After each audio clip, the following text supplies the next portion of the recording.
Hello everyone, I'm Adam with AEW Maine Treasure Adventures. Today, we are going to show off an amazing hidden gem of Acadia National Park. This is the Carroll's Homestead, built in 1825. This is what life used to be like for the first settlers on Mount Desert Island, or MDI for short. We are starting at the main parking lot and heading into the Carrolls Trail to the property. If you come to MDI, this should absolutely be on your list of things to check out. John and Rachel Carroll built and lived here from 1825 to 1870 before handing the homestead down to the next generation of Carrolls to carry on the property. Let's start this adventure where John Carroll first made the decision to leave his homeland. It was May 24th, 1814. 23-year-old John Carroll stood on the deck of a westward ship. He watched the green hills of Ireland fade into the Atlantic mist. He would never see his homeland or his family there again. John carried no fortune, but he possessed two vital tools: the precise skills of a master mason and an iron determination to forge a new life in St. John's, Newfoundland. His journey was a winding one. After years of fishing and logging in Newfoundland, in 1820, John heard that Washington, D.C. needed masons to rebuild after the British attacks of 1814. He started heading south, stopping on Mount Desert Island, near present-day Southwest Harbor, to cut wood and earn travel money. Then, fate intervened. A misjudged swing of an axe badly injured John's foot.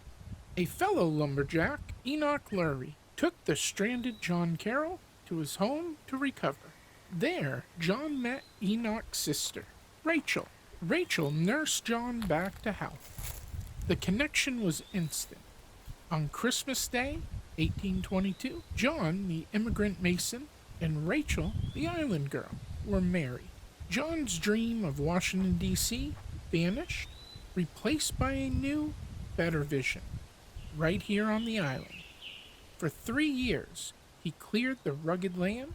He utilized his masonry skills to lay a sturdy fieldstone foundation and erect a massive interior brick fireplace. He framed the small 21-foot by 25-foot square home with hand-hewn beams. On Thanksgiving Day, 1825, John, Rachel, and their 2 young daughters moved into what they lovingly called the Mountain House. Together, they carved a life out of the Maine wilderness. They created a small farmstead to meet their family needs. For food, there were cows, pigs, and chickens. They raised livestock, planted small fields of crops, and vast gardens around the house.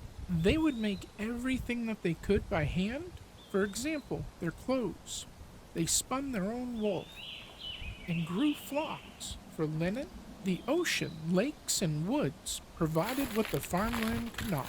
When cash was needed, John traveled to nearby communities, trading his masonry skills for a few things that they couldn't make themselves. John Carroll never built the grand buildings of the nation's capital, but upon this island, he built a legacy. When John Carroll passed away in 1867, the dynamics of the Carrolls homestead changed dramatically. Rachel remained at the historic mountain house alone for several years.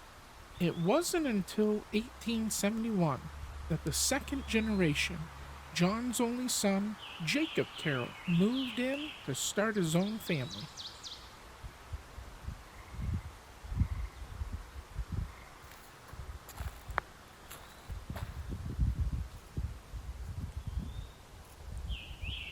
Jacob had been a sailor since the age of 14, spending most of his life at sea. He crossed the Atlantic 5 times and even sailed around the world once. Finally, at the age of 40, Jacob returned to Mount Desert Island. On December 6, 1870, he married Rebecca Whitmore Lurvy, a widow whose first husband had died in a shipwreck. Together with Rebecca's young son, the couple moved into the mountain house. Now a family man, Captain Jacob Carroll took on shorter voyages. He captained the Helen in the coasting trade until 1878, carrying cargoes of lumber, fish, granite, and lobsters to East Coast cities. By owning partial shares in several ships, Jacob protected himself against total loss in the event of a shipwreck. He proved to be a highly successful captain, raising his family standards of living considerably. Family life growing up at the mountain house for Jacob and Rebecca's 8 daughters and 2 sons was an experience filled with both responsibilities and great freedom. The children attended the nearby school at Norwood Cove. Here is a map that shows the children walking from the Carroll's house to school, including 4 pictures of school years and how many Carroll kids were at the school each year. Once their daily chores were finished, the Carroll children could roam the island at will. They were frequently spotted climbing Beech and Dog Mountains. Dog Mountain is now known by St. Sever Mountain, or they would be fishing and swimming in Echo Lake. Nature and animals were central to their childhood. Dogs, cats, chickens, cows, and their siblings were their primary playmates. Summers meant picnics at Valley Cove, while winters were spent sliding and skating on the area's many hills and ponds. In the evenings, the family gathered in the warm kitchen to read and recite poetry, or listen to tales of Jacob's global travels. It was a cozy, vibrant household, often echoing with sea chanties and church hymns.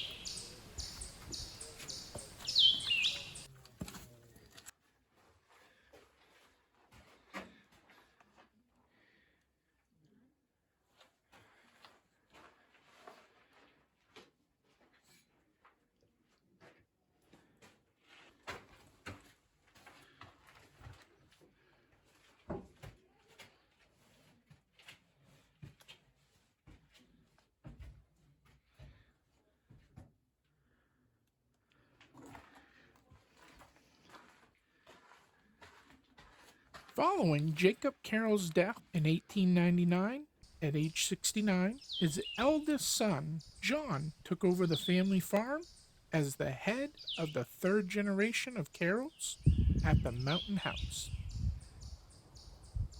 John married Viola in 1896, but they delayed moving into the homestead until 1900. John's mother, Rebecca, relocated to a house on High Road in Southwest Harbor, purchased for her by her 3 school-teacher daughters. By the time John and Viola moved in, they had 2 children. They would welcome 4 more while residing on the property. The influx of summer visitors to Mount Desert Island brought a boom in local construction. Because of this, John found continuous, lucrative work as a mason, often hiring extra hands to help meet the high demand. Working for cash off the farm quickly outpaced the financial necessity of working the land. The family stopped keeping sheep and hogs and hired out heavy labor like haying.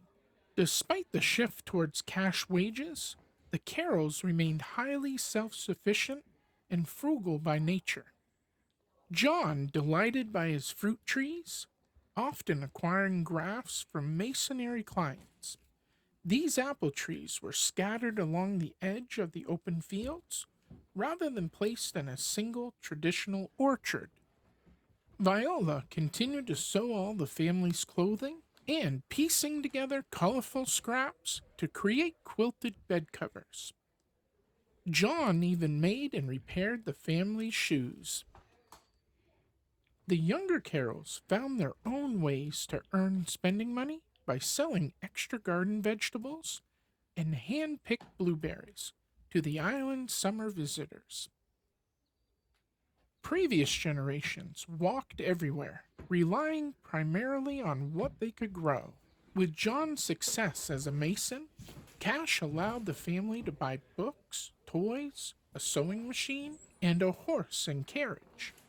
Because of the 1914 closure of the Norwood Cove School, the Carroll boys faced a tiring 2-mile walk to the next closest schoolhouse. In 1917, when their youngest child, Rachel, was ready to begin school, parents John and Viola made the permanent decision to leave the mountain house. It was an easy decision, as it was still without modern conveniences such as running water, electricity, or gas lighting. Living outside of town became inconvenient. John had a long commute to work, and the children a long walk to school. The 1917 decision was one of the Carrolls' toughest, to leave their ancestral home to move into the town of Southwest Harbor. Moving into town meant having immediate access to friends and modern conveniences like indoor plumbing. As a result, the historic mountain house was never used as a year-round residence again. Living in the village brought their business and social lives into the heart of town. John set up a dedicated masonry office, and the family enjoyed proximity to the High Road Church, a hub for sewing circles and potluck dinners. The mountain house continued to be used by the Carroll family as a place of retreat and remembrance. The family gathered there for reunions throughout the 1900s, and eventually it was donated to Acadia National Park in 1982. If you come to MDI, make sure to make your way over to Southwest Harbor to see the 1825 Carroll's Homestead. It is one of the coolest pieces of history left from that time period, and is an amazing hidden gem.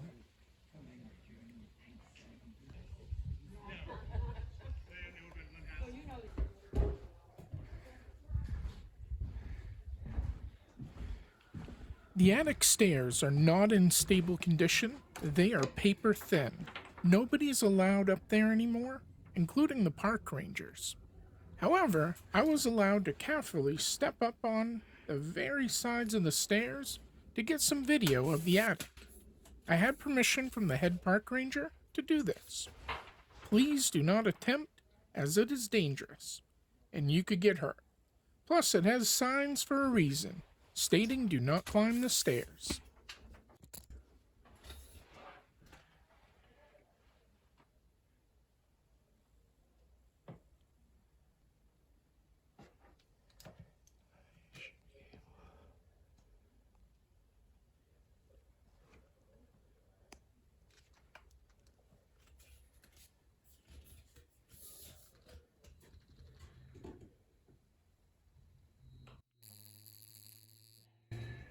One of the best ways to see Carroll's Homestead is go to the village green, jump on the free Island Explorer bus for Southwest Harbor.